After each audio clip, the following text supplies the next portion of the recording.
May we first request the committee secretary to restate our agenda for today's hearing and acknowledge the resource persons present today, both physically and virtually. Good morning, everyone. Thank you for coming to the Senate. For today's agenda, we have the Senate Bill number 2078, an act enhancing the financial literacy of overseas Filipino workers and for other purposes by Senator Tulfo. Mr. Enmar Del Rosario, Ms. Jeneline Quinto. Good morning again. Allow me first to thank everyone for your presence today. We will be tackling two proposed measures which I have filed for the benefit and welfare of our OFWs. In addition to these, there are many overseas Filipino workers who are victimized by various investments and online scams.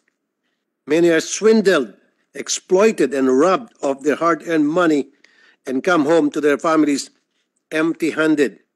To combat this, I believe that financial education is a key component that help equip Filipinos, especially OFWs, with the knowledge and skills to make wise financial decisions. Jeneline Quinto, good afternoon.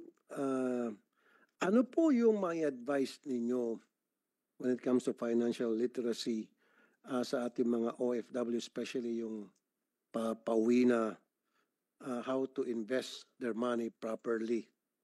Meron ho bang sinusunod na panutuntunan para to make sure na when they come back, lalago yung pera na save nila sa ibang bansa? Good afternoon po, Senador. Good afternoon po sa lahat. Kung nga po dating OFW from Hong Kong, so 17 years din po akong nagtrabaho doon. So sabi ko po, pag nag-abroad, akala ko makakabayad ng utang, pero yun nga po, hindi ko na-manage ng maayos yung income. So one day, may naka-invite sa akin para makinig ng IMG Financial Literacy sa IMG Hong Kong office. So doon ko na-realize na hindi pala sapat na yun nga po, we work so hard. Kailangan po pala natin maging smart na magkaroon ng financial literacy, financial education para magkaroon tayo ng tamang mindset, tamang pag-handle ng pera natin. So step by step, tinuturo po yan sa IMG po. So, may naipon ka na?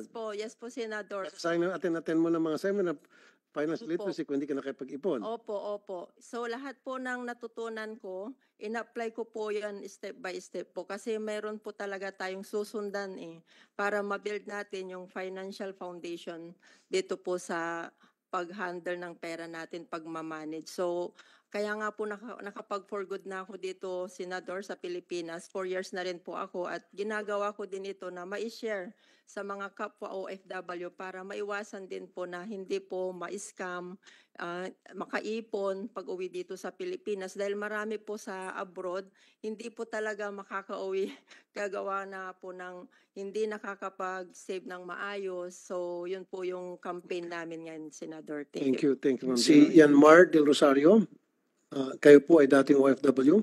Yes, Mr. Senator. Okay, ano po inyong reaksyon? O kayo po ay magbibigay ng advice okay. how not to be scammed? Okay, sa akin kasi I was so blessed that I encountered financial education at my early stage in Singapore. I worked in Singapore as an engineer.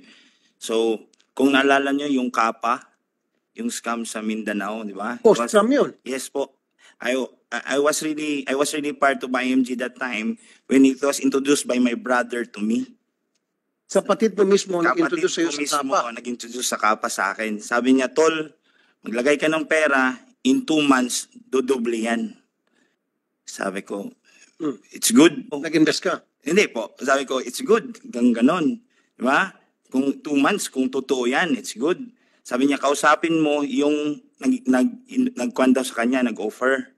So sabi ko, sir, if I will be investing dyan sa inyo na pwede magdoble in 2 months, ano yung assurance mo na ibibigay sa akin? Sabi niya, bibigyan kita ng donation slip. So, para sa akin, red tag agad. Alam ko red tag na yung 2 months na magdodoble because there's no such thing company will give you Even PLDT will just give you 7% in a year sa dividend, but doubly in 2 months, red tag na. Then, yung donation slip pa, ang gagamitin lang, so another red tag. So I think, I agree sa sinabi ni Administrator Mr. Ignacio na kailangan talaga sir yung information dissemination talaga. We really need to, kasi if I could recall it po sa Singapore, we have really a national financial literacy book na binibigay sa lahat ng school, sa lahat ng companies, yes, even mga magazines po. Every quarter po yan, even sa site namin nakakarating mga pictures, mga scam approach. May ganun po sila, yung mga cartoons tulad ng sinabi ni Mr. Romel Malapera din, yung mga parang cartooning, yung mga po, animation. So I think yun po. Kaya po napakahalaga po ng financial education po talaga.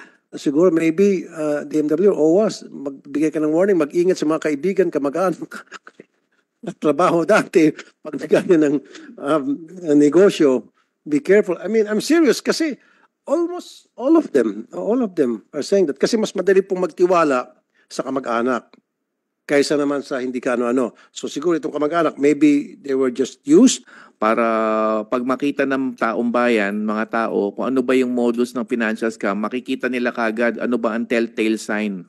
Ano yung indikasyon na nai-scam ka na. Maganda yung pinoint out kanina, parang illegal recruitment din talaga. Ang mismong kamag-anak ay posibleng naloko na at naabutan ng halaga ng pera o ano pa man. Kaya ang punot dulo po ng nais kong sabihin na Mr. Senator is pwede pa hong palalimin, palawigin itong financial literacy program na isinasagawa ngayon. Again, OFWs are not just our nation's economic pillars, but also the heart and soul that connects the Philippines to the global economy.